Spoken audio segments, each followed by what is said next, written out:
and we've got quite a lot on the agenda, so we'll kick off. So hello. Oh, sorry. Did I have to? Well, should I have waited until we'd gone live? I think that's happened now. So apologies for that if I jumped the gun a bit. So welcome everybody to this meeting of the Kirklees Transport Consultation Committee. Thanks all for coming. So we'll go through the agenda. In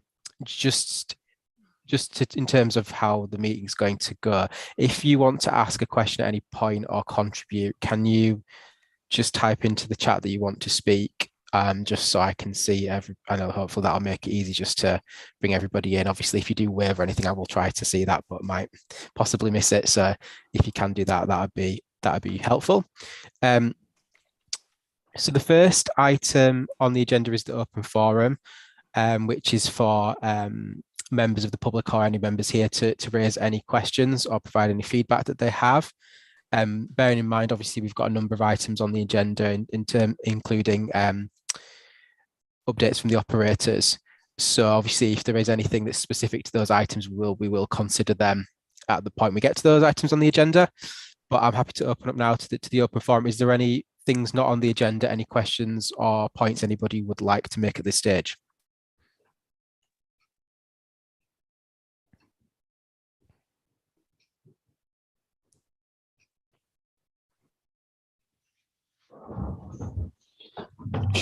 Sean, I can see you got your hand up.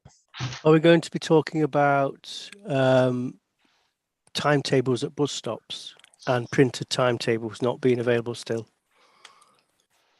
If you want to raise that now, you can. Yeah. Raise well, that. We would back at the COVID thing, the lockdown. All the timetables were taken away from all the bus stops, which meant people couldn't find out where they were going. And then we were promised at the last meeting that they were all going to be slowly put back. They're in the process of being putting back.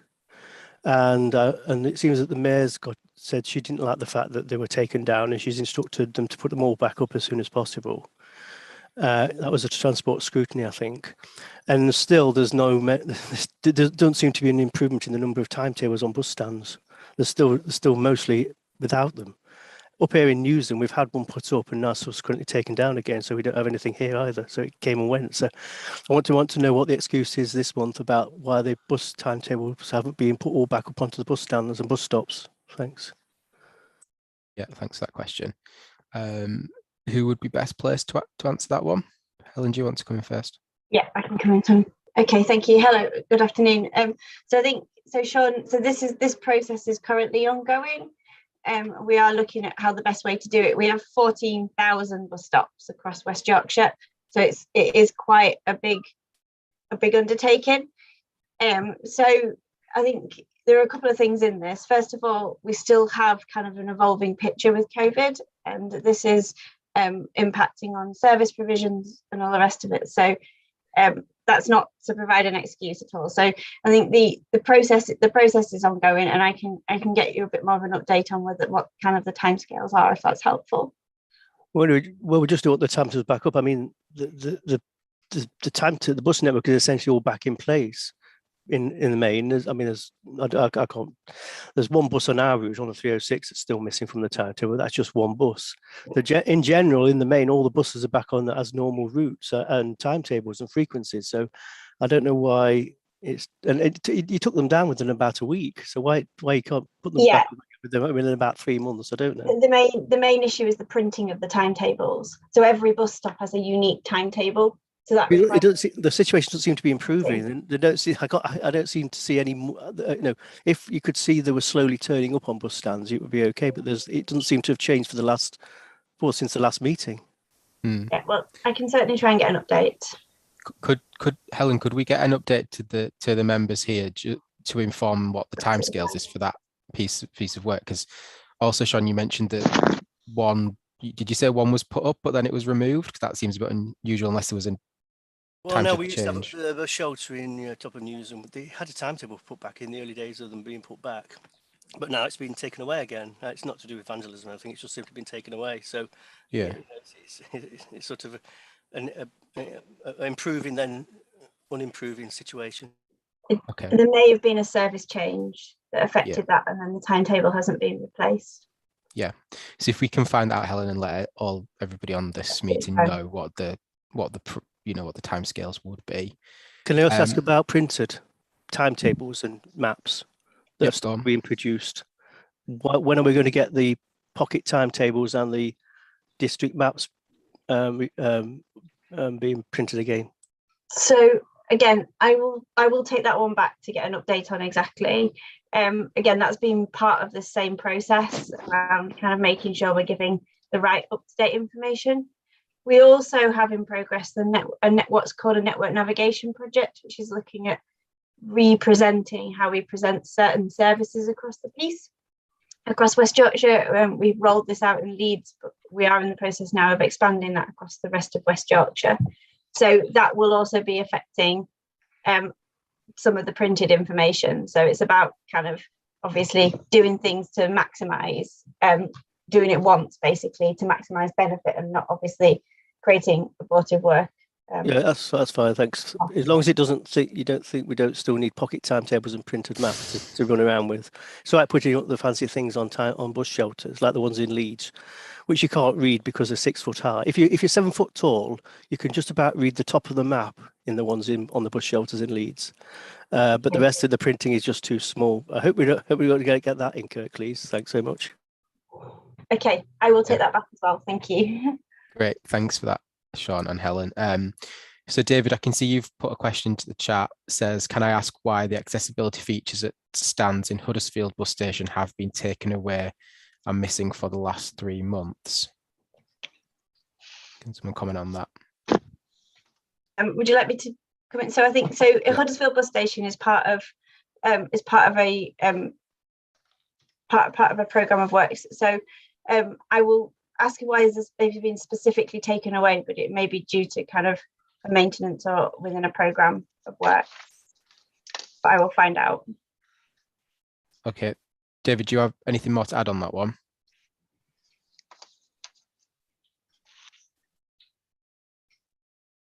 Can you hear me? We can, yeah. Yeah. It just means that I've got to rely on members of the public to find which stand I'm at and to assist me to find the right stand for the buses that I have to travel on. It's the audio announcements and it's the tactile features that allows me to feel whether I'm at the right stand or not that's missing. Okay. No, okay, that's helpful to know. As I say, I suspect it might be due to the refurbishment program that's going on, but let me take that back and I'll find out, and at least also find out a timescale if not. Well, it's disadvantaging me. Yeah, so understand. Yeah, because I think we need to understand if that's the case and it's for refurbishment, what the alternative is there. You would thought that somebody should have considered that. Yeah, I think something will be put in. I think it's just a case of when that's going to happen. So I will but even in the interim period, I mean, is there a member of staff who is there, who is monitoring what if people need help, etc.? Yeah, no problem. Okay, Martin, Councillor Bolt. Yeah, thanks, James. Just referring to the issue about finding out when your bus is coming at bus stops in Kirklees. When I was cycling around North Leeds recently, there are a number of bus stops in places there, not bus shelters, but bus stops, which had real-time information on.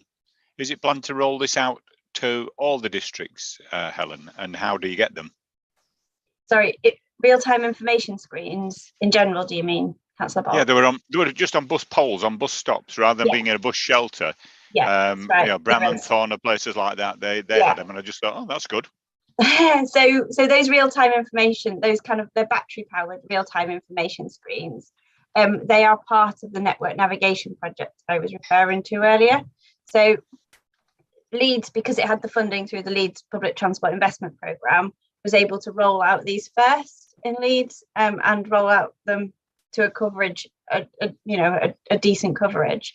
What we're planning to do now through Transforming Cities funding, which is now City Region Sustainable Transport Settlement funding, is roll those out further. So across the west of West Yorkshire, particularly in places where there isn't a bus shelter, so there isn't the power and comms, but where there is a density of bus users that would benefit from having a real-time screen.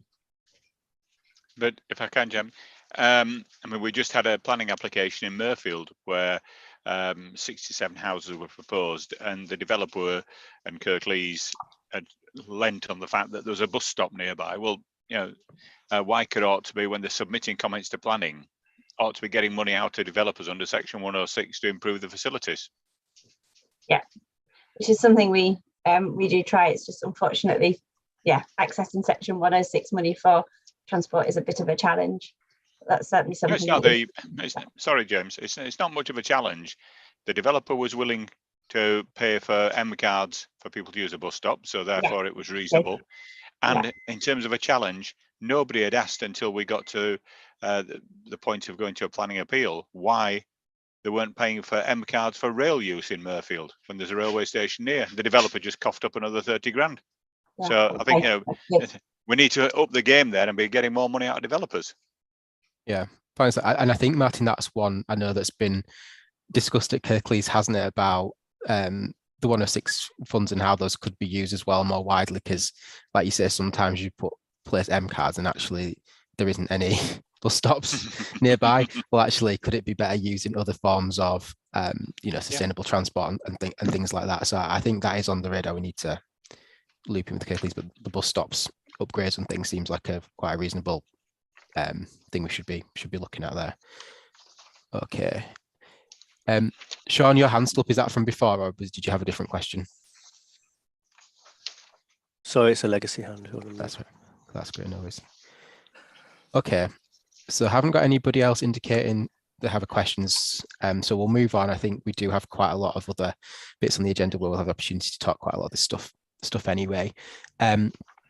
So we'll move forward. In terms of apologies for absence, I think you mentioned, Ian, that we had apologies from Chris Jones. Is that it? That's correct.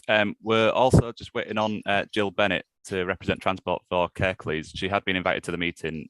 She's not here, and we're trying to follow up just to see if she's having trouble joining. So hopefully she does, but just to make you aware of that. Yeah, that's fine. Thank you. Declaration of interest. Any Transport Committee members got any interest to declare? No. No. Okay, thank you. I don't think there's anything that we need to exclude members of the public from, so I'm sure we can go past that one. So just notes of the meeting held on the 20th of October. This should be in the agenda. Does anybody have any comments on those?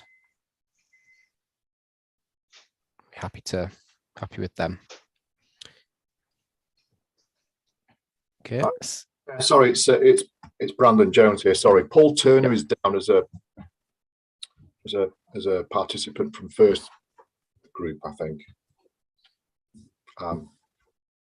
Which I wasn't at the last meeting, so I don't know if Paul was actually at the meeting, but of course he's an employee of Transnet. Okay, see what you're saying. So that just needs to be updated. So it's not Paul. It's not first group. It's that's right. Thank you, Chair. Okay, noted. Thank you. Okay, we'll move on. I think we can't actually formally approve them, can we? Because we're not in person, but we can just note that we were happy with those. Okay. The first then main item on the agenda is the Transport Committee review. Helen, should I hand over to you to introduce this? Yeah, no, that's absolutely fine. Thank you. So the Transport Committee review was approved through the Combined Authority meeting been approved through Combined Authority meeting, two meetings ago, and discussed again last week. Essentially what this means is that the Transport Committee will have a new format come the new year, if you like, so from June. This new format will impact on the district sub-consultant committees, such as this, which was the outcome of this is based upon conversations we had with yourselves quite a long time ago now. But the idea is that this will be an engagement session, as it currently is, but a little bit more flexible. So we'll continue to have these discussions in the community, but a little bit more towards kind of timing, whereby Councillor Homewood, for example, may choose if he continues as chair. did you want to say much more? No, that's fine. So I think from my perspective, and like you say, I may not be in this position next year. So whoever that may be, I think the benefit of the new model is going to be that we'll still have these types of engagement sessions at least twice a year. But I'd envisage that whoever has the role as the chair would perhaps undertake some more activities in terms of actually engaging more broadly with the public, going to other community meetings where transport is being discussed or where people want that engagement with the transport committee. So I think hopefully we can build on it to make it mean that we get more kind of meaningful engagement and less kind of formalized agendas and things like that, which are not necessarily required, and we can have more participation from wider group of people. I think that would be what would be envisaged. So I think it's certainly not to reduce the amount of engagement and consultation, but it's kind of to do it actually more broadly, hopefully. So that would be what I'd like to see. Yeah, comments, Sean? Now these meetings are not going to be the formal structure. How will the discussions and opinions formally feed into the formal structure?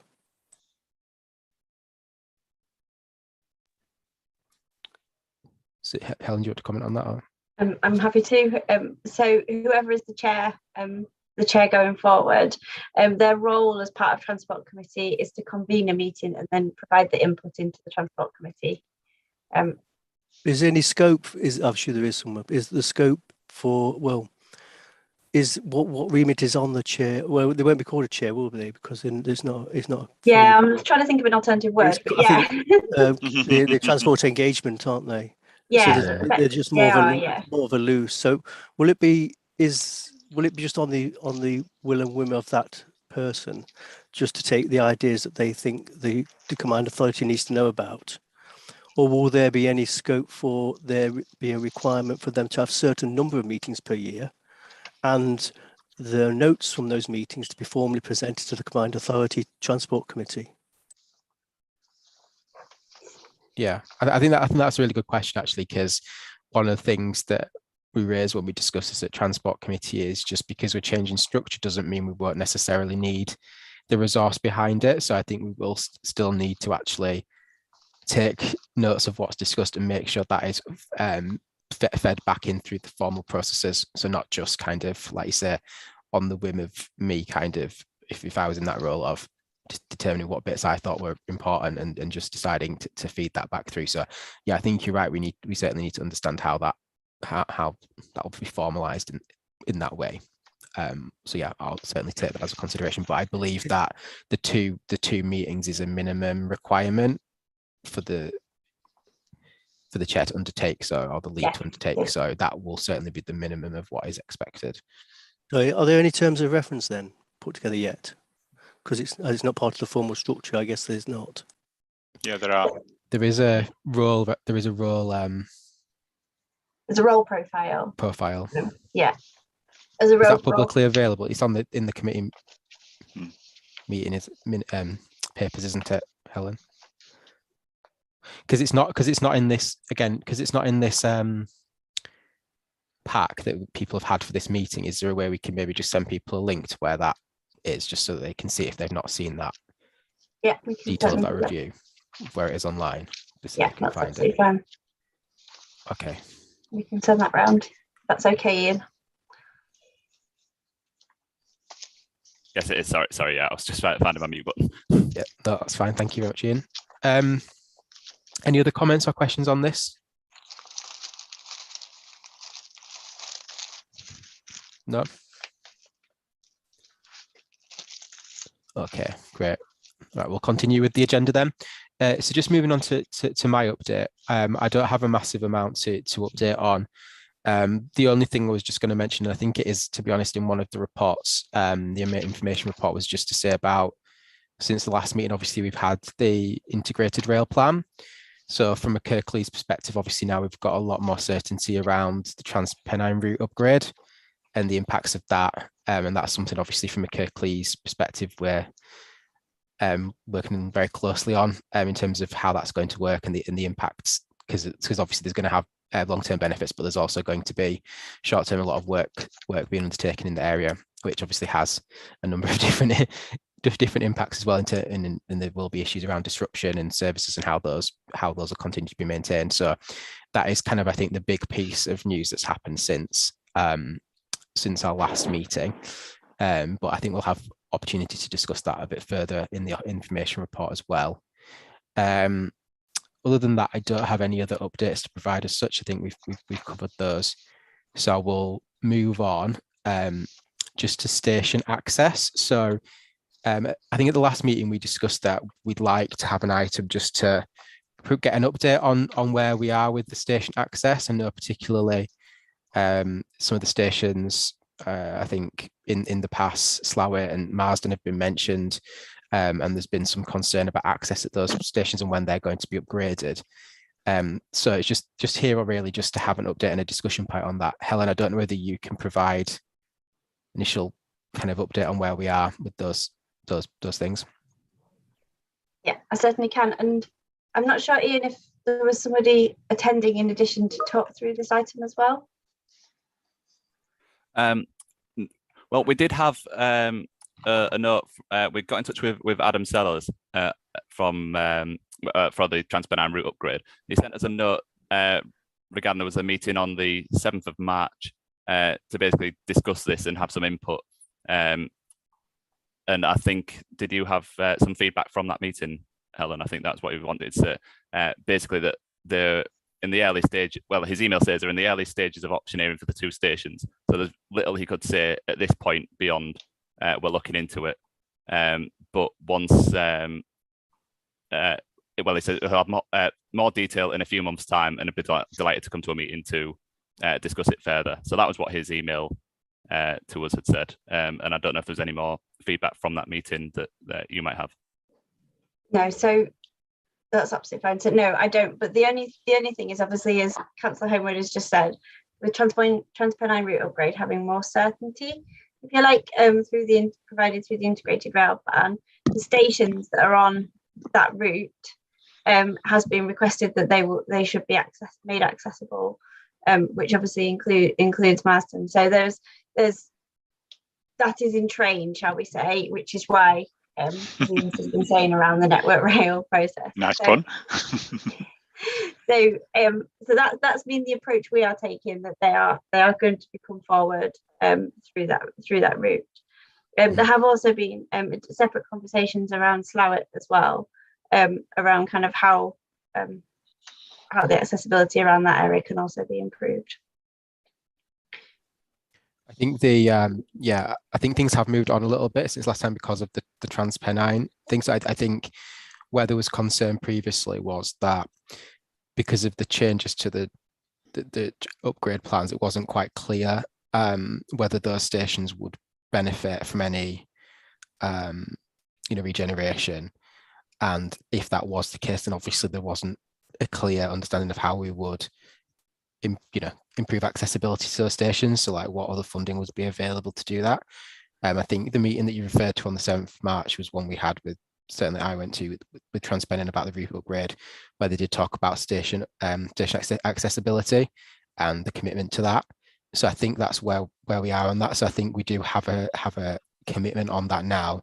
I think obviously what we're still waiting on will be the timescales for that, and when that, how and when that'll be delivered, which I expect there will be for the consultation on at the point that's been taken forward. But I think we have probably in a better position than what we were when we discussed this at the last meeting, which is where this item came from. So does anybody have any comments on that? Because I know this is obviously one that's been raised at the meeting before.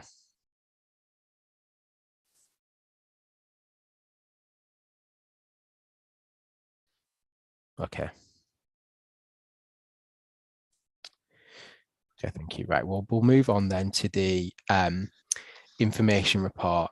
And Helen, I think you're going to go through this, but also I noticed that in the chat, David, you've asked a question about Dewsbury Bus Station Customer Centre.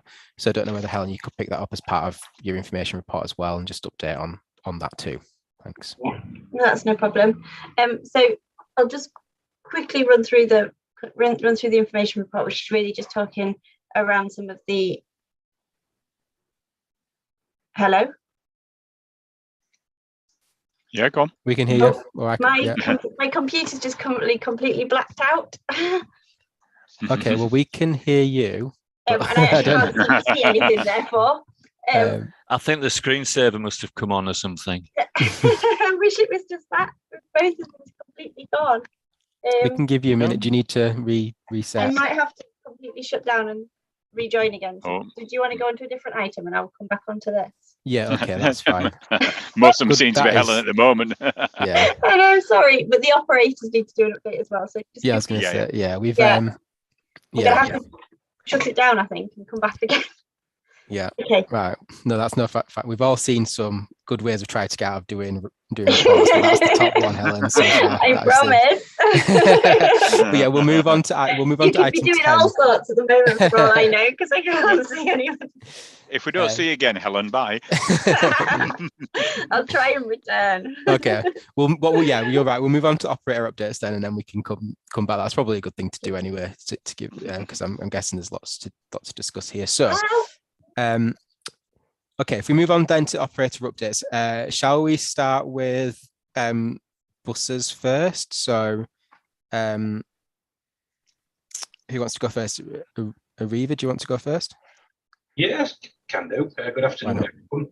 I think like most transport operators up and down the country, we've faced our fair share of challenges post the pandemic and the emerging picture from the pandemic.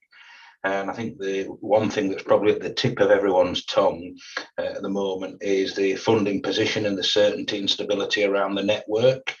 Obviously, very, very pleased that the funding's been extended now until October, but there's still that degree of uncertainty there until October arrives and we know what the finalised position is going to be.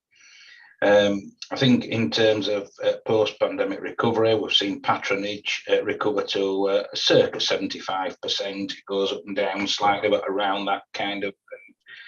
those kinds of levels.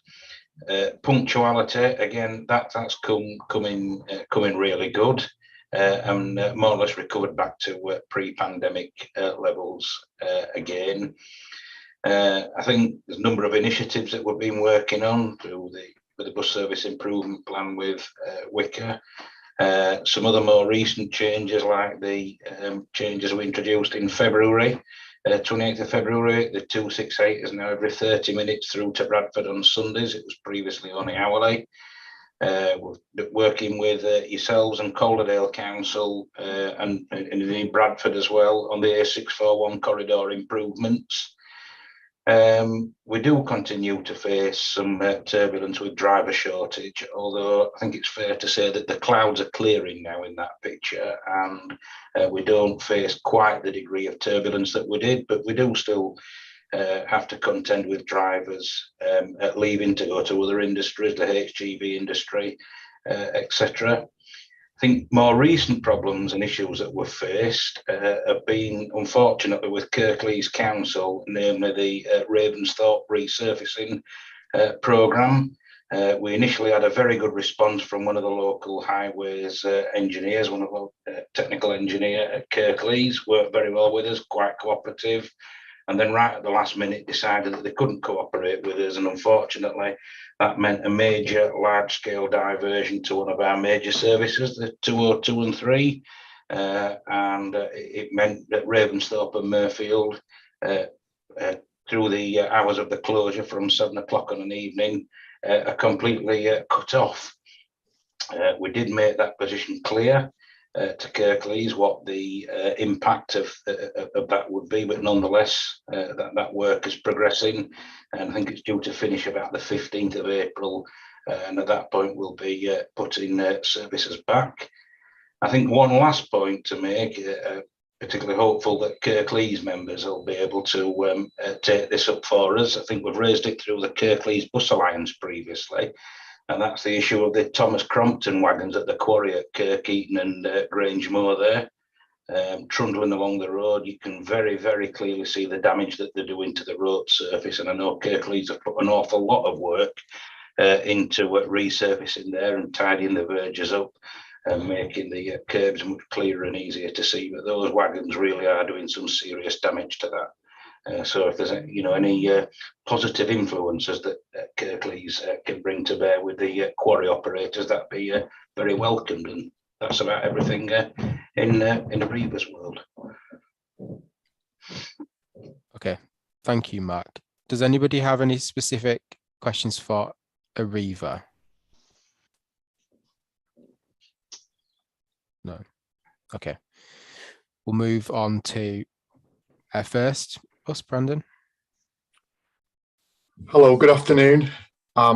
Yes, I'll introduce a couple of points and then hand over to Kevin, who is our operations manager, and that's our first update to the group, really. The last meeting, the first bus representative was Chris. He is now looking after our Halifax team, and Kevin was appointed shortly after the last meeting, actually. So I'll let Kevin introduce himself in a moment, because I'm sure he'll have some of his own local updates. Just a couple of kind of wider ones from myself. As has been stated, passenger recovery is positive, although fairly slow. I think the best way to describe it is gradual improvement.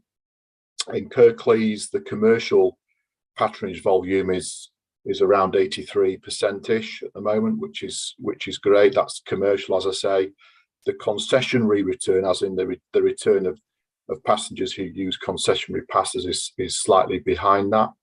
So I think looking forward, that's an area that we'd certainly welcome any initiatives on in terms of encouraging that market to return to public transport. The other change that's happened since we last met is we've introduced a new pricing structure with a quite wide-ranging review of our fares. So that included tap-on and tap-off technology, which has been very well received. We'll be introducing returns on that technology by the end of April.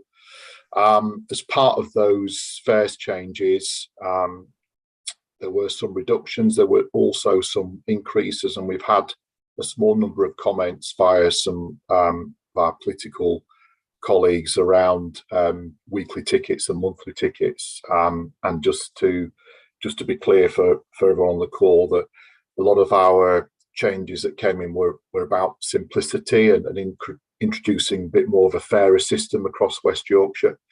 But that has included the introduction of 3-day and 5-day tickets as well. So greater flexibility, although in some cases do appreciate some people are paying slightly more. There are a number of others that pay slightly less as well.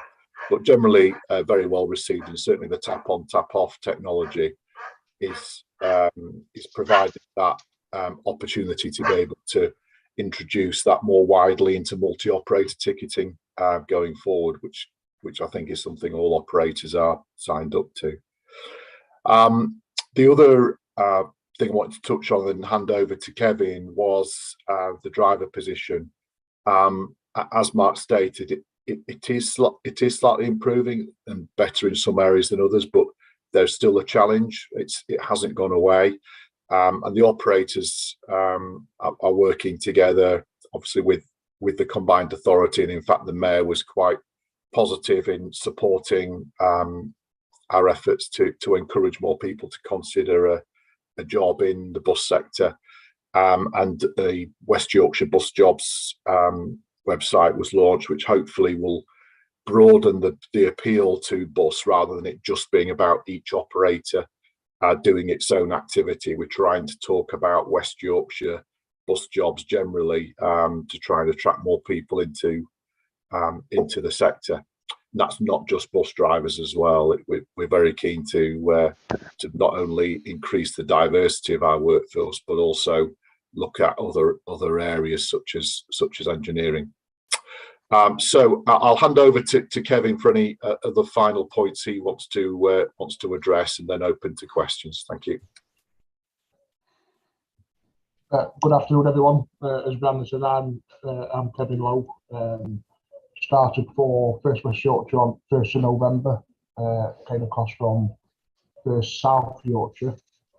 As Brandon was touching on with the driver position, we're currently 5 drivers short, but that's against the position we currently hold with service levels that we're operating, which aren't quite pre-pandemic levels of service. So there's frequency reductions, and as I think it was Sean mentioned earlier, there's a 306 missing from the timetable that's no longer scheduled to operate. So we're 5 short to get up to full establishment of where we are now, about 35 short to get up to a position where we can reinstate the full service that was pre-pandemic. We are working hard. We've got 5 in training at the moment that are for Huddersfield, as well as numerous for Halifax and Yellow School Bus. But we are still, not so much Huddersfield, but we are still feeling the impacts of COVID-related absences. We still have policies where if people have got COVID, they do stay at home and self-isolate. Otherwise, we'll end up in a position where we're just basically infecting the rest of our workforce, and that's not a place we want to be.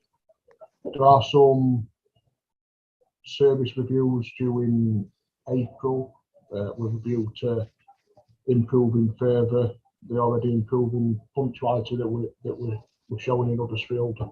I think we're just under 92% start time adherence, and we're hoping to get that back to where it should be. I'd like to say 100%, but certainly 95% plus is where we're looking to be from the next round of improvements in start time adherence. Other than that, there's not a lot going on other than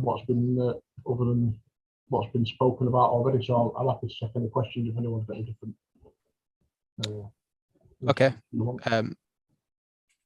Thanks for that, Kevin. So yeah, I'll open to questions for first or any other wider questions around buses. So there is one in the chat from David saying, can I ask why there was not a 306 bus from 9 AM till 11:20 AM last Sunday when buses are scheduled to be every 35 minutes? Do we know the answer to that one? I do, because I saw the question come up on that. That's what I was tapping away at. So unfortunately, yeah, I'm looking at our system for recording lost mileage, and we did have a driver who called in sick with COVID. We are really running to the wire at the moment. If we have someone not sick, it's very difficult for us to find cover. We're just about covering. Can I ask a supplementary question? So yeah, of course, yeah. Yeah, go for it. Before COVID, the buses were every 30 minutes, and that's a logical thing people can understand. Over the last sort of 10 months, they're every 35 minutes now, and it's not an easy time for people to work out what time buses are. So will they be going back to every 30 minutes? That's the plan. The plan is to get everything back to where it was pre-COVID, with a view of increasing probably gradually as staffing numbers increase. 35 minutes, yeah, I agree. A bus every 35 minutes on any bus timetable is not ideal. Yeah. But the way that would have come about is because the schedulers we've basically had to get as many trips on as many different routes out of our drivers within their driving hours as we could, while still maintaining, a human approach to these are people that do need to use the toilet, etc. But yeah, it's not ideal to have a bus every 35 minutes. Like I say, by the time you get to 11, 12 o'clock in the afternoon, 1 o'clock in the afternoon, what time are them buses running? Can I just add to that, Chair, just to because this does come up in other areas as well, and not just because of COVID. It can often be a calculation around running times and resources, and sometimes the choice can be a regular service, or a service that we can build in as most frequent as possible. And sometimes the alternative to stick to a clock face timetable could be to move to hourly. And I think on balance, an hourly service is less attractive than something every 35 minutes. And until we have the resources in place, or the running times can improve, as in the journey time between the 2 points is quicker, then sometimes that unfortunately can be the outcome. But as Kevin says, as soon as we can return to something regular, which customers obviously can understand easily and we can sell easily, that we'll do that as soon as we can. But until then, it's a balance around that difference between clock face and as most frequent as we can. But from a passenger's point of view, a reliable service is better than a no service, and that's one of the issues that we have to face at this moment in time. You don't know whether the bus is going to turn up or not, and it doesn't encourage people to use buses if that's the case. I will agree completely about reliability, and I think the point Kevin made in his speech earlier was that our adherence is about 92.5%. So it's not exactly where we want it to be. Clearly, we want to be 95% plus, but at the moment, a 92.4% reliability is, as I say, something that we want to get better on, but it's still a relatively good performance. Okay, thank you for the answer. Councillor Bolt. Yeah, thanks, James. Just general question to all the operators. With the introduction of changes to the highway code, and obviously as all authorities and the mayor seeks to roll out and encourage active travel, what training are operators giving their drivers towards the new highway code, road markings such as advanced stop lines, etc.? Because the other day when I was cycling out of Huddersfield, a bus had pulled up in an advanced stop line, which is an area near traffic lights at the front, which has got a big cycle painted on to allow cyclists to get to the front of the queue and get away. So I moved around and positioned myself, and then as the bus driver drove past me later, he gesticulated very angrily, as if I wasn't supposed to use the advanced stop lane. So I'd like to know what training drivers are given and updates. We've had a few updates on the highway code, and obviously with our carbon reduction targets, West Yorkshire seeks to massively increase the number of cyclists on the road, so we need to make it safe for them. Mark, you've got your hand up to an answer. Come in. I think you're muted at the moment. Just in response to Councillor Bolt's point there, yeah, all our drivers have been made aware of the recent changes to the highway code, and in particular around safe clearances around cyclists. They've all had a toolbox talk. We've got materials upon video screens within our depots. We do intend building the changes into the next CPC module, and we're also looking at rolling out some ultra large banners on the exit of our depot, so it's the last thing that drivers will see before going out on the road in service. So certainly for us, we've done a very comprehensive plan of action there to make sure drivers are aware. Thanks for that. Does anyone from First want to comment, or is it that the same for you? Yeah, very similar, to be honest. We've got all the information up on the notice boards. We do have TV screens within our depots that's displaying. Well, I'm just looking at it through my window now. It is the changes to the highway code that's up there currently. We've also had messages out on our ticket machine, and we've been holding talks in the canteen when drivers been on the brakes surrounding the changes to the highway code. I would be very disappointed if that was the first bus that Councillor Bolt were referring to, because the message is definitely out there, and there should be a good understanding. Okay, thank you. Sean, I think you've got something you want to raise. Yeah, I've been having a lot of problems with using metro tickets purchased from operators, specifically the weekender ticket. Whenever I buy it from a First bus, it's not, the QR code is not able to be read by any other operator. And therefore you have to hand it to the driver to inspect. And immediately they see the first logo on the ticket and say it's not for this bus. And it ends up me being in a sort of a bus conversation with the driver to confirm that this ticket is a metro ticket. It is valid on this operator. Every single bus I get on, I'm faced with the stress of having to have this challenging conversation with the drivers. To the extent that, you know, I've had it where you get drivers who ring up central control to confirm it's a valid ticket. You have other drivers saying, I don't believe you, but I give you the benefit of the doubt. I've never yet been refused travel, but I'm waiting for the time when this becomes a sort of small claims court trading standards issue, being refused to travel on a vehicle with a valid ticket. I'm happy to take that one, Chair, if that helps. Well, hopefully we can avoid that, Sean.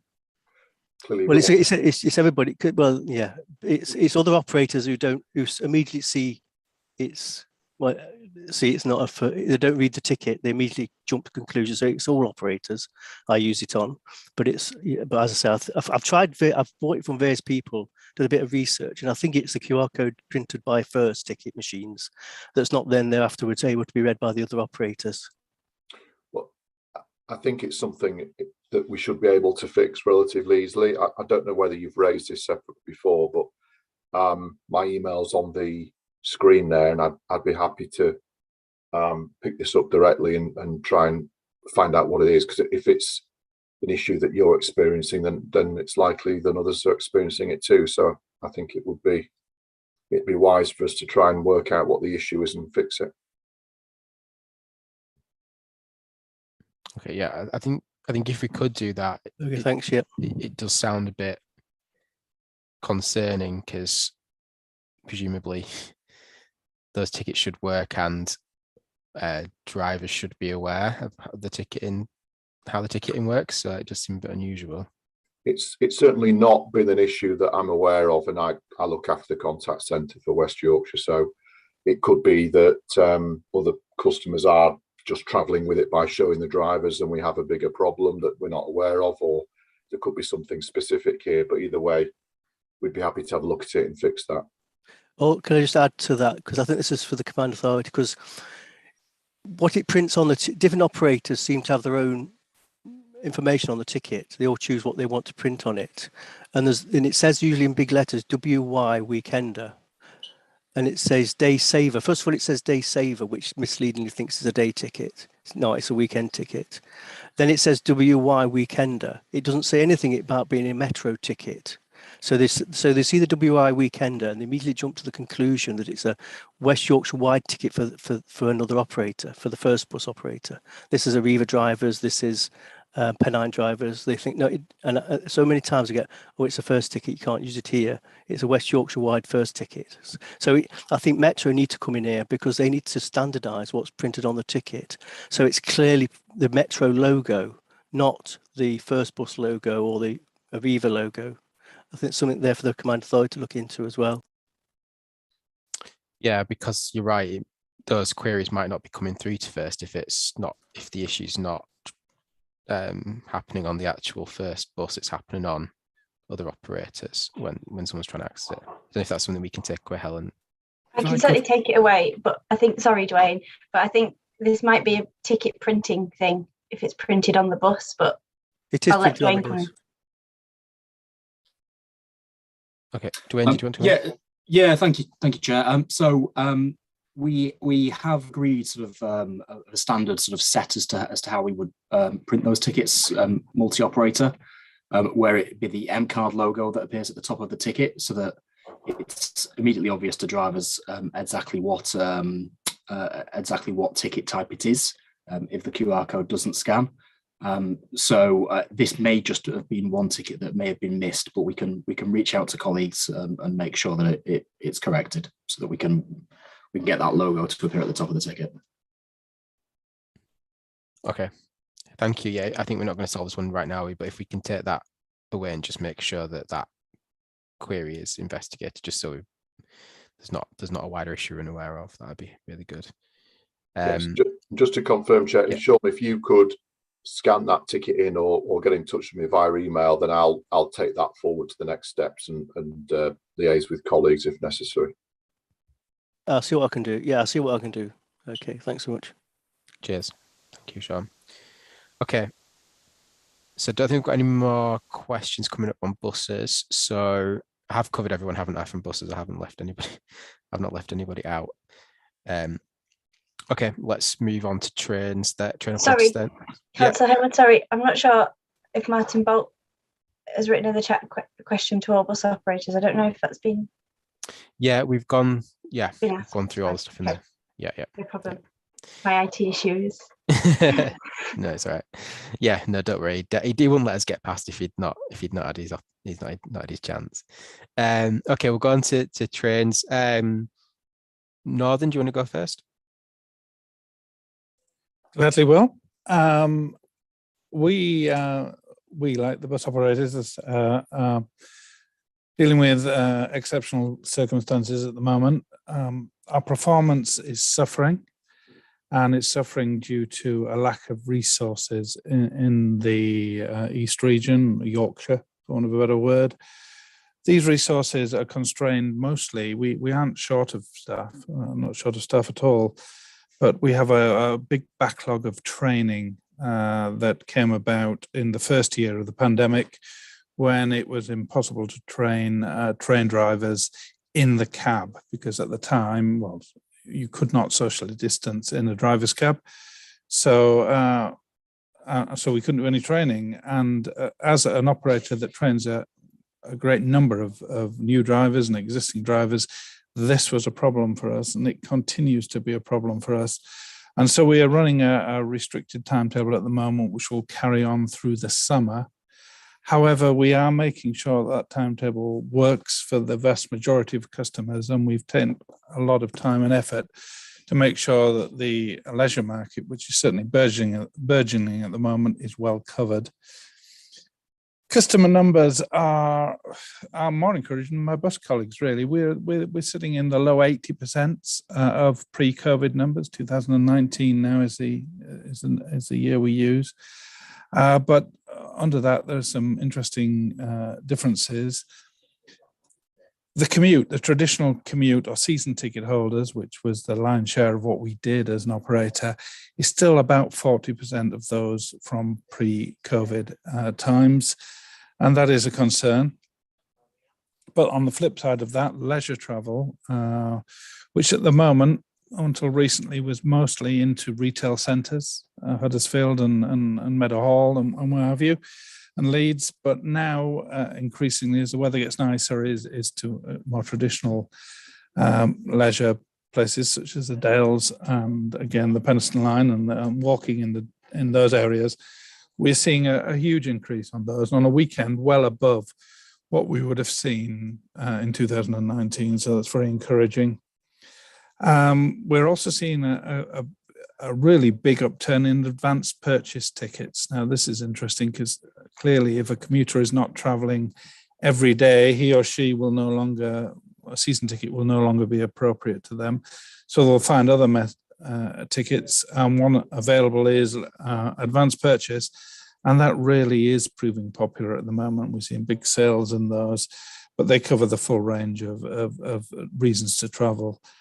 Very useful for us, of course, because what it means is we can steer people to trains we know are going to be quieter.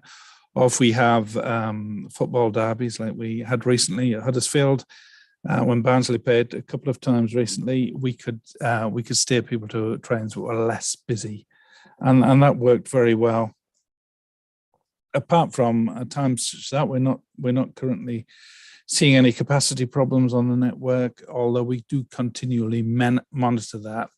And all our new trains, and indeed our refurbished trains, have passenger counting equipment. So we get a lot of very rich data, shows where passenger flows are travelling to and from.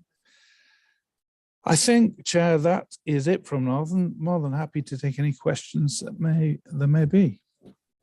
Yeah, of course. Mark? Hi, it was just a question about security stations when the Hail Trail is en route through. Last year and the year before, there certainly was security personnel around at Slowett and presumably at Marsden. I don't think this year. Not yet, but it's our intention. It hasn't really started in earnest yet. That's all part. That's all part of the leisure thing, isn't it? And we are expecting that to be an upturn. So yes, we are. Incidentally, to help that happen, we at Christmas time we put some extra security people in at Leeds, where the barrier tends to be a bit of not hotbeds, certainly not the right word, but an area where antisocial behaviour can take place. We've retained those people that were put in for the Christmas rush. We've retained those people, which enable us to put more security staff out at places such as Slowett and Marsden, where, as you say, the real L Trail will be with us before we know it. So are they going to be back anytime soon? Yes, before Easter, I'm told. Before Easter, okay. Right, thank you. Great, thank you for that. Any more questions on Northern? Can I just ask, some services have been greatly reduced and have been cut from Huddersfield to Wakefield and beyond, and the Bradford line, etc. Will they be coming back at some stage? Yes, they will. Absolutely, they will. Yes, they're out now purely for the resourcing issues. It's rather like was said earlier. It's far better to run a reliable service than kind of hope you get it right on the day. And our cancellation figures at the moment are just over 6%, which is not acceptable or not sustainable. So yes, they will. Once we get through this training piece and get our people, we're back in a position where we can reliably deliver the service. Okay, thank you for that clarification. Okay, TransPennine. Thank you, Chair. I will try and avoid sort of duplicating where we have shared interest with our colleagues in the bus sector and also with Peter and Northern, but it is a similar story both in terms of the ongoing issues affecting staff availability, but also in terms of the recovery in the markets that we're seeing, where in most cases our leisure market has fully recovered to above a pre-COVID level, particularly at the weekends now, where we're seeing demand above what we had in 2019 period. But conversely to that, the commuter market is weakened and the business market is significantly weakened as well, although they have grown back in the recent months. But what we do see is obviously that when there is a variant or advice by the government on the current climate to work from home if you can, that does have an immediate impact and people change their behaviour. So the working side of how people travel, use public transport, clearly is very fluid and is adapting to certain days of travel and also key messaging from the government. But you then look at what people do at the weekends, and there's a clear demand to use the rail network for leisure purposes, and that's really what we're looking at in terms of how we build services back, and also how we respond to how people are wanting to need and travel in the coming months ahead. Just step back in terms of the impact of COVID. I'm actually at home. I've got COVID myself for the first time in 2 years, and we're probably aware of a number of people who have caught COVID since the restrictions have been lifted by the UK government. The issue that we have as operators is that when COVID does affect sickness in a staff depot, it's on a localised level, and therefore our ability to run a consistent service, even with a limited resource, is impacted by what actually happens locally on the ground, and that is resulting in a number of on-the-day amendments that have to be pre-planned in order to provide a level of reliability for what we can do with certainty, rather than providing cancellations, say within an hour's notice being provided. It's an area that we're looking to resolve by bringing the people who have been trained or have been waiting to be trained rather over the last 2 year periods, introducing more people to be drivers, to be conductors, to cover for people who might be off sick for various reasons as we go forward, and that is helping getting those people fully qualified so they actually can go out there, run trains and help customers on board trains. Within that, we also have, regrettably, an ongoing industrial relations issue with the RMT trade union. You'll be aware that there are ongoing strikes taking place on Sundays, which is resulting in us running a heavily reduced timetable on Sundays. They've also announced action will be taken on Saturdays and Sundays over Easter, Spring Bank holiday weekend, and the Queen's Jubilee weekend in the coming months. The dispute itself is regarding pay and also the checking of tickets by electronic devices. The second aspect to that, we believe, is covered by an existing agreement we have with the RMT, so it isn't a matter for the dispute. And the pay issue, we actually had a package which was above inflation presented to the RMT before COVID struck, which was rejected by them. We're now in a situation where we are entirely dependent for the ongoing funding by the taxpayer to cover the losses the rail industry has as we carry on providing the essential services we need to provide. So in order for this dispute to be resolved, we do need an element of realism from all parties about what is affordable in the environment that we're in. And obviously we're keen to have those discussions with the RMT, but they do have to be set against the backdrop of the funding situation that we're in order to create any way out of this and to bring the dispute to a close. So I can only apologise for the disruption this is causing on Sundays, but we are putting in the best plan that we have. And if we do have additional staff to become available, we will run additional trains on Sundays to keep people connected and getting where they need to be. And then the only final comment is on the timetable change at May. We have a very few changes happening, but what we'll have for the Kirklees areas is that you will now be able to connect up to Saltburn and back again through services we are extending on our network into Teesside at the May timetable change. I'm happy to take any questions anybody may have. Thank you, Chair. Okay. Thank you. Any questions on that?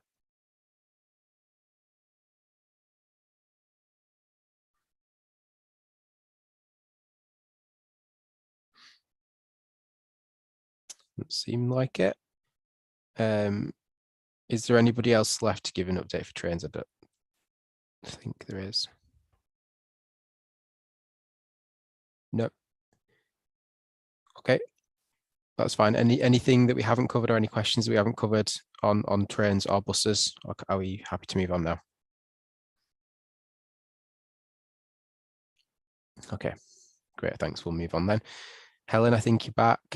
I think you're all right. Black screen has improved. So should we go back on the agenda to the information report? Yeah, thank you. And apologies for my IT fail, but it seems to be okay now. So the laptop wanted a break, I think. Okay, so the information report, and I can see also my IT fail allowed for Jill Bennett to be able to attend the meeting as well. So I think it was requested last time that an officer from Kirklees joined, so particularly for this item, so that's quite welcome. So thank you, Jill. The report that you have in your papers summarises three or four main projects and brings you up to speed really around the Huddersfield and Dewsbury bus stations. Both of those had their public consultations on Your Voice last year, and the analysis and outcomes of those consultations are also presented on the Your Voice site. Following that, also the report sets out the Huddersfield works on the Huddersfield Narrow Canal towpath, and that looking to complete those works in the summer this year. And then finally in that report, it's just talking about the A638 works on there and around the consultation, which will look at specific areas on that corridor, so between Dewsbury and Cleckheaton corridor, but it's just to note also that the Hetman White bus hub, which is part of that scheme, has been taken out of that project and delivered as a separate project because it is quite a different delivery item as opposed to corridor works. So a consultation on the Hetman White bus hub will be done separately and later this year. the consultation around Dewsbridge Cleckheaton corridor works concluded last week. So if you wanted to input into that, that window is closed, but if there's further comments to come, then I'm sure they'll accept them. So they were the three main projects in the report. The appendix to this report is just setting out where we are on a number of projects which are currently ongoing in the district and working through their delivery. If there's any questions on any of those, and as I say, both Jill and I are hopefully able to answer them. Thanks, Alan. Can you just answer the one about the I forgot what it was now. I'm trying to scroll up. Dewsbury Bus Station Customer Centre basically closure. Oh yes, so as part of the Dewsbury Bus Station, the refurbishment works. There will be a new travel centre as part of that refurbishment. So is the travel centre currently closed there? Yes. Right. Okay. And I suspect, therefore, there are plans to have a new one as part of that refurbishment, but I can ask the question as to why it's currently closed, if that's helpful. Yeah. Thank you. Okay. Thanks for that. Any further questions on the information report or comments? Martin, is that a hand up? Yeah. Yeah, please, mate. Yeah, as a consultation committee, as we are at the moment, and we'll be going into engagement maybe in the future, there's a lack of detail on the report. You know, if this is here for people to comment on, then throughout the paper, yeah, it's just headlines, and for people to comment, just pick one. The Bradley to Brighouse City Connect, currently in development, due on site mid-2022. I'm not aware that's even got planning permission, James. So it'd be useful to get detail on this. And going through the report, there's quite a number of things. The Huddersfield Narrow Canal towpath update. I mean, that just says the construction started in February and goes till August, during which sections of the towpath will be closed. Where can people find out which sections of the towpath are closed at any time? Because obviously on some of the canal network, when you get going on it, and Canal and River Trust do this quite a lot, you go down and there's a piece of Harris fencing across a towpath. You can't just turn off and take a diversion often because you're stuck on the towpath, so you then have to retrace. So I would like more detail on things like this so that we could engage properly with people. Similarly, I've seen comments in the media that the A629, both Ainley Top and going out to Waterloo, doesn't comply with the new local transport network, LTN 120, which we've had on Cooper Bridge before. And schemes that don't comply may see their funding stopped. So, there's a lot of information, but no detail, James. Yeah, okay. I think it's a difficult one, isn't it? Because we have to have a balance of what we can discuss here. And obviously, I think we couldn't discuss all of those items in that level of detail. So I suppose it's how we'd want to approach that, really. Because a lot of these, obviously, items have been out to consultation in Kirklees or through scrutiny committees in Kirklees and so on. So it's where those I guess are discussed and how they're consulted on. I don't know if anyone wants to comment on any of those points. Either Helen or Jill. I don't know, Jill, if you had any comments on it, anything that was mentioned by Councillor Bolton. Huddersfield Narrow Canal, I know at the moment they're looking at diversions for when the towpath is going to be closed. So the work hasn't actually started yet. But if you want to drop me a line, Martin, I can certainly find out more details if that's what you require. So thanks, Jill. So the construction, where it says in this report that we've got today, the construction period. I know it says February 28th. That was a month ago, and they're not on site yet. Yeah. So not to my knowledge, no. taking out a key part of the network during summer when it's going to be used the most, aren't we? I'll have to find out the details for that. I know one of the team that's working on it, so I can find out more details for you. Okay. Thank you. And I'm happy to take back about the level of information provided in these reports. As you say, Councillor Homewood, it is a bit of a balancing act about how much can be provided in this forum given what is provided elsewhere. But I can certainly take that back.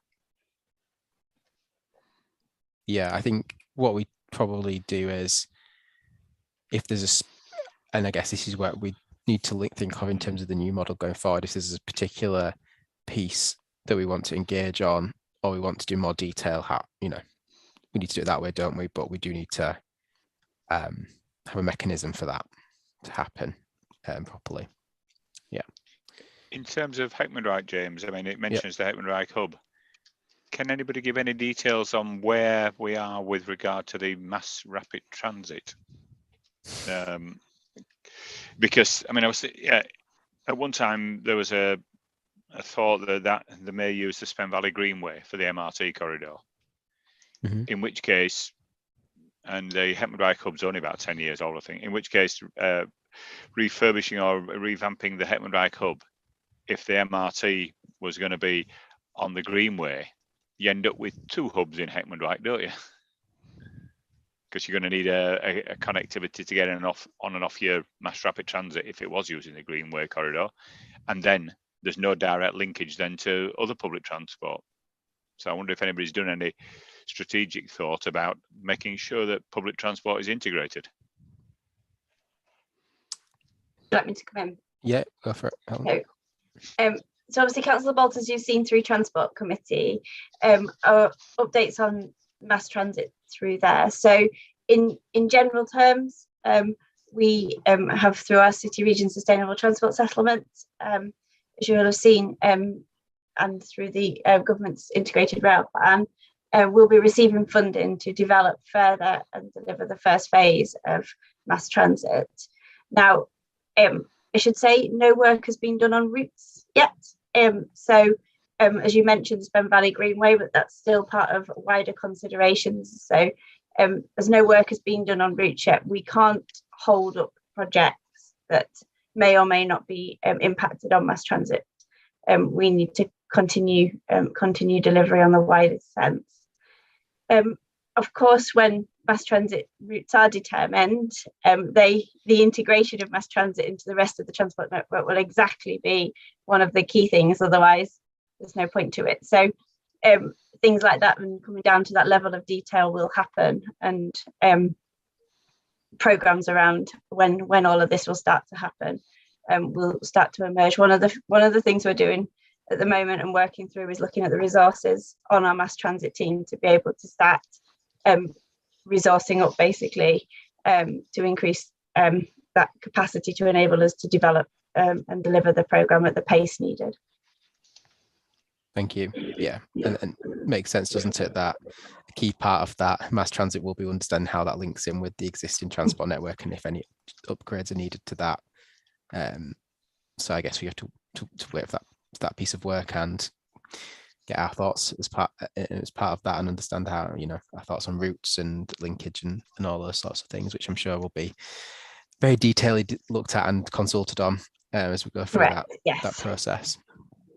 Okay, I don't think we've got any more questions on this item, so if that's the case, we'll move on. Sorry, I'm by the way, I'm not ignoring everybody. I'm just looking at another screen so that I've got my agenda on another screen, so I'm not answering my emails or anything at the same time.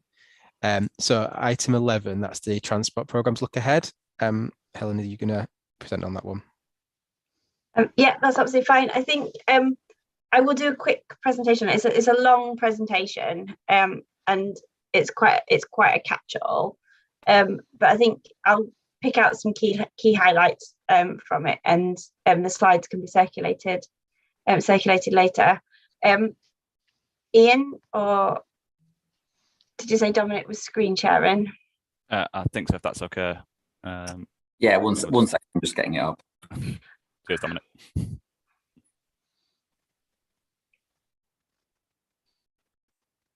Thank you. I think just to make a start, whilst Dominic's just trying to find that, I think what we've tried to do in here is capture some of the key things that we are going to be working on from a policy sense over the next year, and delivery sense, but delivery is captured more in the cover paper. That's the second presentation, Dominic, not the first one. Sorry, I'll switch over to the other one. It's okay.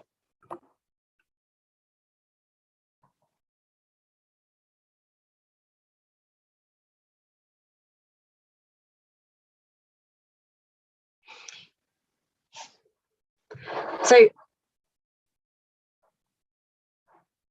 what might be most helpful is if I just talk through some of the highlights. Okay, fine. I will just talk through some of the highlights in here. And as I say, these slides can be circulated after because there's a lot of text and a lot of words, but happy to take questions and discussions. So if you move through, Dominic, please, to the first slide. So this was really just a reminder of our bus service improvement plan and our kind of early quick wins and short term. So our bus service improvement plan was submitted in October last year. We are still awaiting a funding announcement from government, which won't be to the level that they'd originally suggested, because of significant reduction in the amount of funding available to deliver the BSIPs compared to originally set out. But having said that, we are still hopeful that we will get a little bit of money to help move some of these things in here forward. As you can see, we have quite a long list of things in there that we'd like to do in 2022. And many of those are building on things we are already doing, but to try and help and improve how the customer uses the bus network. And then moving into 2023 as well. So if we could move on to the next slide, please. Thank you. In parallel, obviously the bus service improvement plan was submitted and published last October. That is to set out the vision for bus regardless of the mechanism to which we are delivering it. We are the combined authority last week. It was approved that our enhanced partnership with bus operators will start on the 4th of April. An enhanced partnership is a partnership arrangement with operators that we were required to enter into by government to be able to access BSIP funding. What this essentially means is that we will have a greater kind of legal risk sharing relationship with the operators around a number of areas. Operators will still operate the network and they will still manage the fares, etc., and they will still have a say over what is delivered. We will, however, have a much closer working relationship with them, but not too close to manage the competition law. So there is a scale there. Could you go to the next slide, please? In parallel to that, we are also twin tracking our assessment on bus reform. This as part of the Mayor's pledge to bring buses back under greater public control. We will be in this summer formally starting our assessment to look at what other models of delivering bus services may be suitable for West Yorkshire, franchising being the key one there. So that process will look to continue through the summer and through next year to enable that assessment to happen. And obviously it's worth noting that Manchester have just recently come through their judicial review on their franchising options. Could you go to the next slide, please? So that was on bus.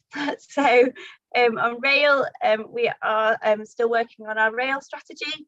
This rail strategy will set out what we'd like to deliver for rail across West Yorkshire, and how we're going to deliver it and what other particular areas we should be delivering. Our rail strategy has been a little bit delayed because of the integrated rail plan coming out in November last year and coming out with not quite the level of infrastructure delivery in West Yorkshire that we had hoped for. So that has caused us to rethink our programmes and where we still feel we still need capacity and influence. That is in process and will be consulted and discussed with will be consulted and discussed with Transport Committee members in due course. Next slide, please.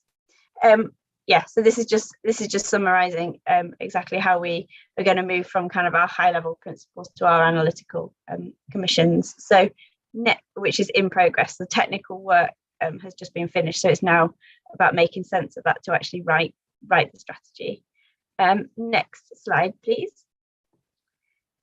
So this is just really summarising kind of the views on the integrated rail plan. I'll skip over this fairly quickly, but essentially, obviously, it was great news that they funded a Transpennine route upgrade, and that's brilliant for Kirklees. Unfortunately, other areas of the region were less. It was less positive, which meant that we didn't get a new line into Bradford, and Leeds Station nor HS2 will be coming forward. DfT or government are due to give us £100 million to look at a study around what is needed around getting HS2 trains into Leeds. Obviously, that isn't delivering the project or the capacity that was needed. So it's essentially what that is saying. So if you come on to the next slide, please. And as a result of all of this, there was a Transport Select Committee session back in February held in Leeds, and that was attended by the Mayor and Ben Still, and we await now the outcome of that Transport Select Committee. Could you go to the next slide, please?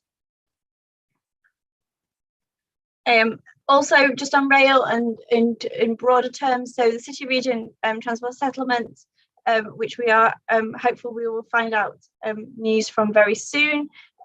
This was originally announced, getting on for 18 months ago, and then formally announced through the spending review, whereby last year we had to submit a bid to a funding envelope. Our funding envelope was the high scenario was 920 million.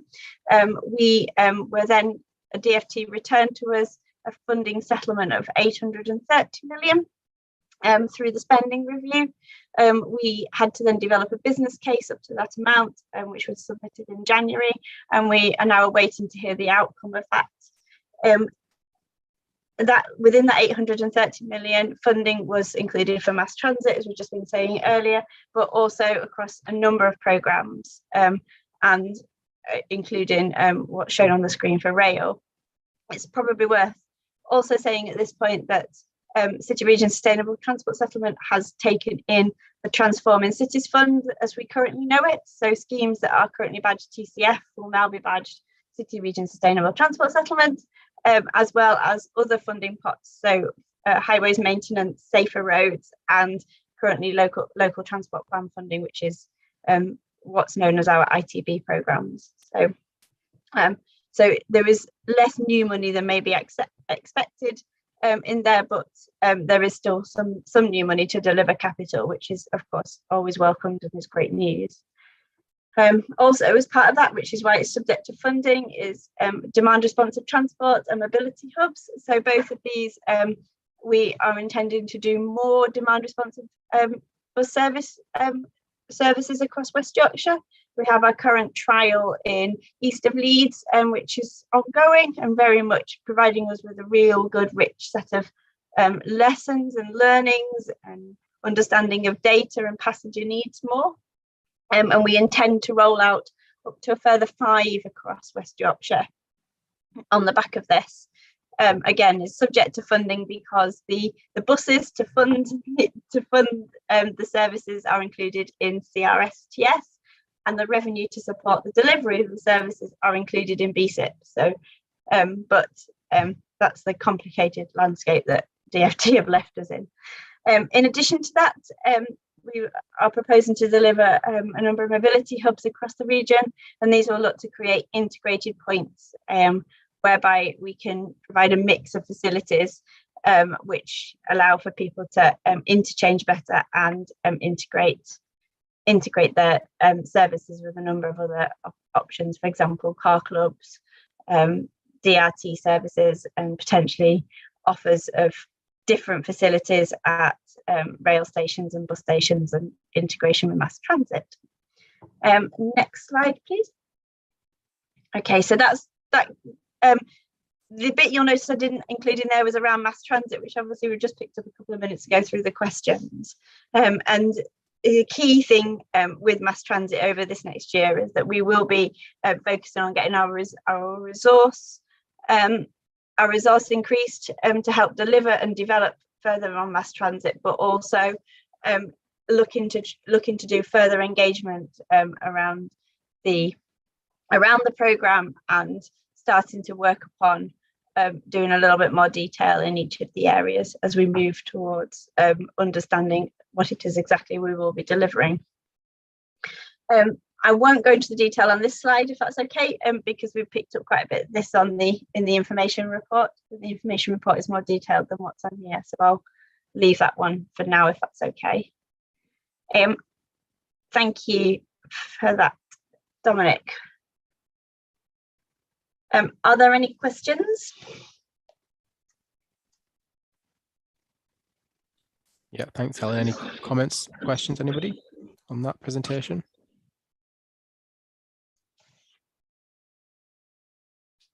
And the slides can be shared afterwards, that's absolutely fine. Okay. Thank you. All right, well, if everyone's silent on that one, you must have done a good job, Helen, and covered all of the... Just a lot of detail. Covered everything off, yeah. Yeah, there was quite a lot of detail, but I suppose it's just useful just to understand where we're heading with all of that stuff, because there's kind of so much going on, isn't there? And you hear about all these announcements and you don't actually really know what's been agreed and what's not. So that was really useful. Thank you. Okay, and do you want to move on to the last item then on coronavirus and transport? Yeah. So again, Dominic, could you share the presentation, please?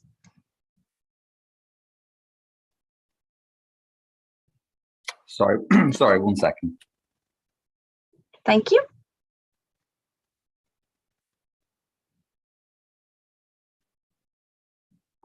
Brilliant. Thank you very much. So this item is a bit more for an open discussion, if that's okay. And again, I'm happy to take views afterwards if you'd rather than in the meeting.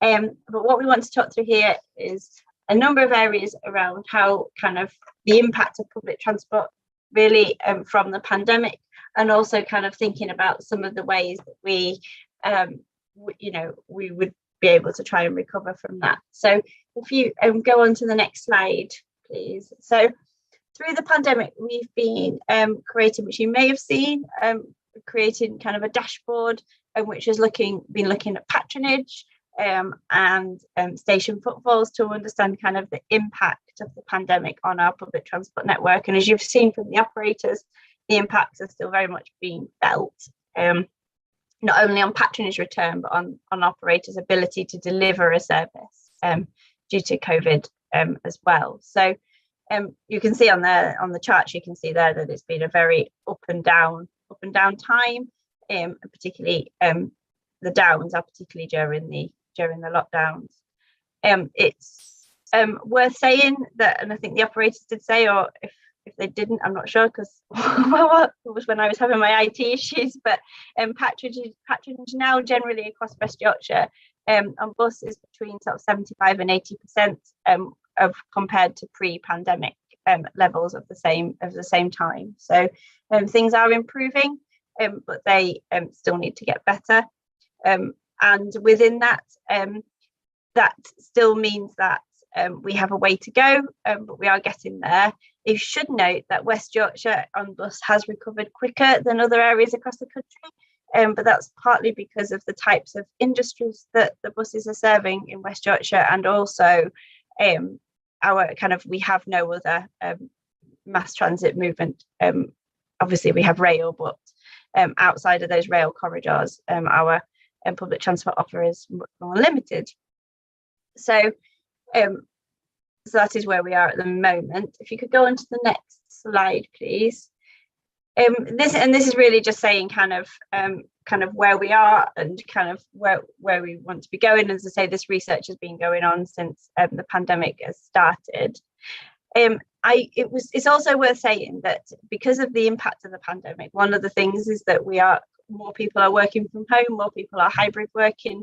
IT has changed quite considerably over this period, meaning that to get the same patronage levels on public transport services, more people need to travel, and that is quite a different concept to where we have been. More people, instead of doing 5 days a week, people are doing say 3 or 2, which means that we have to work on encouraging more people to change their mode and to travel by public transport, walking and cycling than we did before, to be able to return patronage and activity levels to the same level. And so one of these conversations through here is about how we can try and work to encourage more people to do that. If you could go on to the next slide, please. Thank you.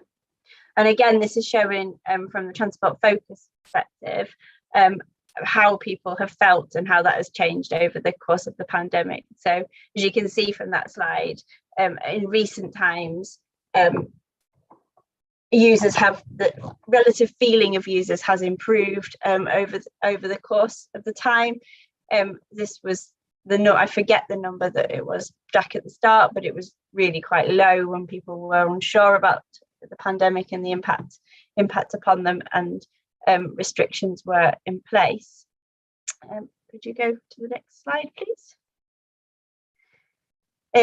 So this is just really just summarizing again kind of where we are and where we think we should be going. So and it's worth saying that more people are returning to public transport, as we've just been saying, but we do have a way to go.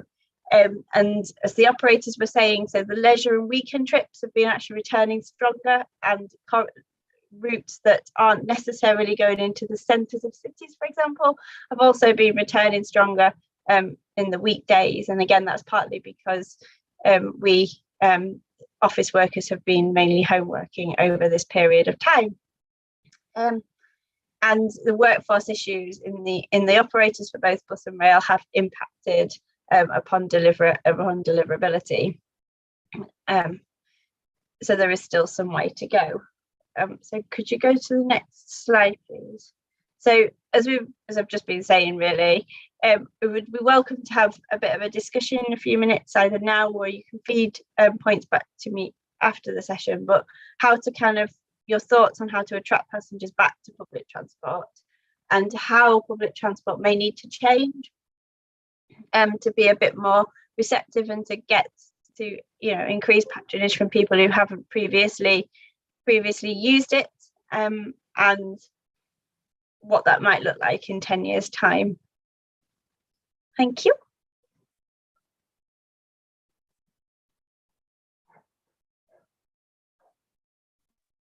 Okay, thank you, Helen. Does anybody have any comments? Anyone to go first? I'm happy to start the conversation going a bit. Yeah, of course, go for it. I think there's a few points. I know Helen was adjusting IT stuff at the time. I think looking at the products and services we offer, both short term and long term, will be helpful. So I know we're not the only operator to have done it, but flexible ticketing, I think, is that has started to come in, and I think that will start to help. I think the other point is, of course, now that we're at the 2-year anniversary, we're struggling to actually compare to a base as well, because we'll have to go 3 years back now to actually see where we were pre-COVID, which I think is a challenge. The further you go back, the less good the data becomes. So I think that's the thing, and I think there's probably two elements to it. I think in the short term, we've got to do everything we can to address the driver availability issue, because even right now, if that passenger demand were there, we'd really struggle in some elements of the service network. We need to be able to get those frequencies up to help attract passengers back. So I think anything we can do, and I know there's a lot of work going on, and the mayor's been involved, and various other schemes are in place to try and attract drivers back and new drivers into the market. I think we've got to do everything we can to do that, because until we get that base in place, we're going to struggle to do the more creative, exciting stuff. And then, as I think, hopefully we can do that in the short term, and then start to look at working together on promotional activities. I think the pound evening fair that a lot of operators have put in place has been quite well received. It might not stay like that forever, but schemes like that and initiatives like that that can help grow and attract in a simple way to get customers back travelling again would be great. There's a little bit of a concern, I think, on those slides around. I think it's about a third of people that haven't recently travelled with us are still feeling uncomfortable about safety on buses, and I think anything we can do to try and communicate with that audience to try and give some reassurance about the safety of travelling on buses, which of course is extremely safe. You know, there's still enhanced cleaning going on by operators. Ventilation, obviously the weather's better now as well, but ventilation has been part of our kind of standard processes now for a long time. So yeah, I think it's a combination of looking at each of the phases, but as I say, in the short term, we've got to get our driver recruitment up and make sure that we can manage so that we can put those frequencies back in and then start to sell the products. Yeah. I think just adding to that, summarising what the discussion we had a little bit earlier, I think there's obviously also a link here to across buses and trains in terms of timetabling and the availability of that information, because if you're thinking about going back and using public transport, particularly if you have other transport options and it's not clear to you actually what time the buses are even there and what frequency they're at, I'm not quite sure how that encourages you to use them.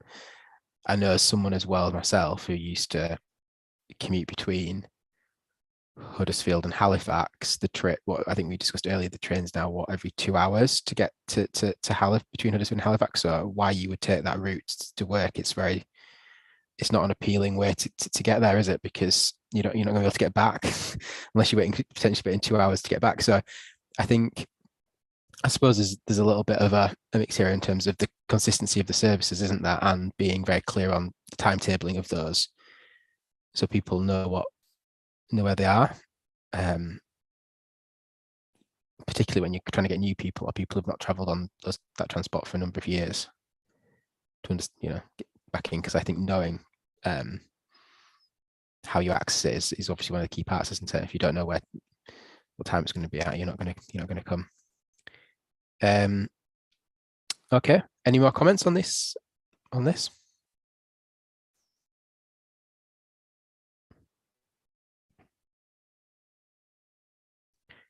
No? Okay.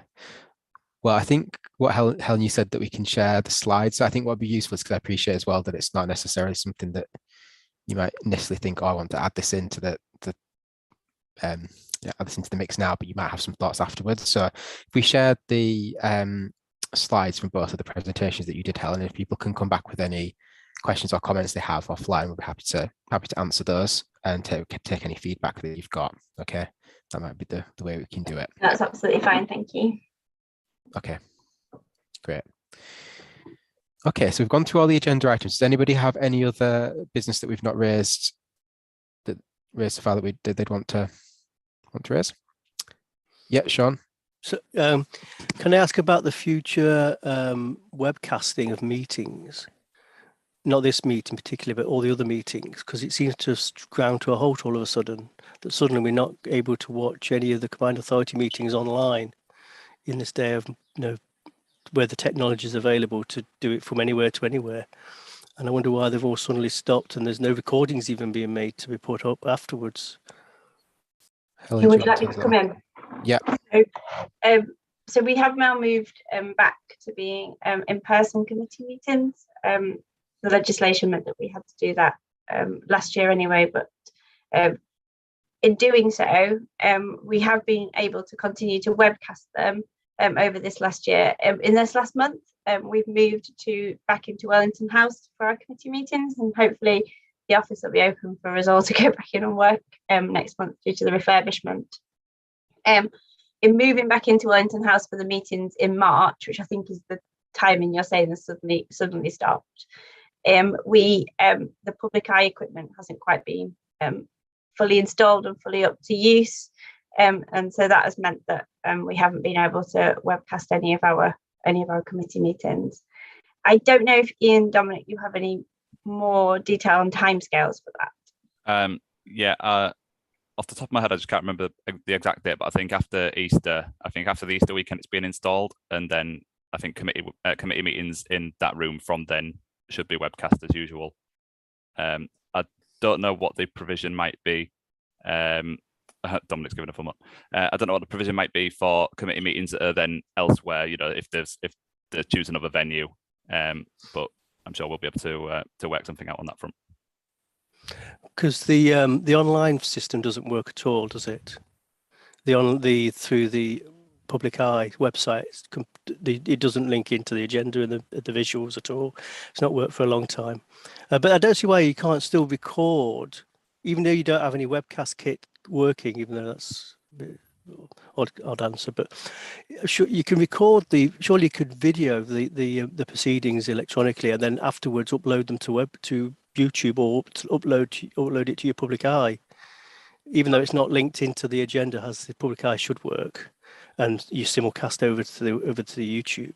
I'm sure you could record it and allow people to hear the debate going on, even though you haven't got the equipment in place recently. And I'm sure you could obtain, and it is available, portable equipment. You can webcast from. You can do these webcastings from community centres anywhere. You can get portable equipment and microphones and everything. There's solutions, and it's just if there's a will there, I think. I think also that, thank you.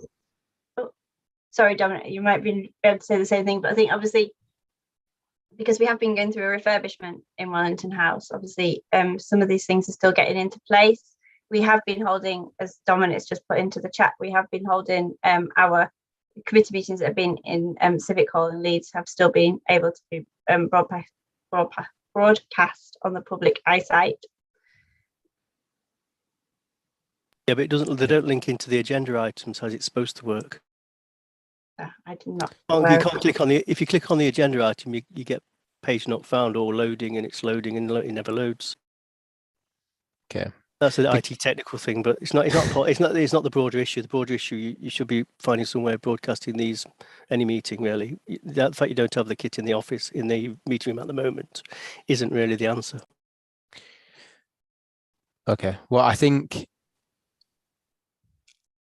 from what we know is that will be resolved as soon as that recording equipment is installed. Here what you're saying, Sean, but I guess I wasn't there, but I guess there was a decision to be made around availability of where meetings could be held and to move that back to Wellington Street so that the meetings could be held in public at that time. And there wasn't, there was obviously presumably a balance between whether we could have the meeting and whether it was recorded and what was the right thing to do. So, but I think it's very clear that is going to be in place imminently. The stuff on the linking through, I'm not quite sure how that works, but I'm sure we can take. It sounds like it's above our technical grade, but I'm sure we can take that away if there is something that's not working quite right with that. I'm sure that's something we can feed back through the governance services and just make sure that it's understood. Thanks so much. Yeah, thanks for that. Okay, we'll look into that, Chair, about the linking in. Thank you. Yeah, no, that makes sense. Thank you very much for that. Okay. Well, I think we've covered everything. So thanks everybody for joining the meeting. Thank you for obviously as well for your involvement through this municipal year. And we'll look forward to speaking to people again, hopefully next year when we're looking at the slightly different model, but I'm sure we'll still be speaking and still involved. So hope to see you all then. Thanks very much. Thank you. Thank you. Thanks so much.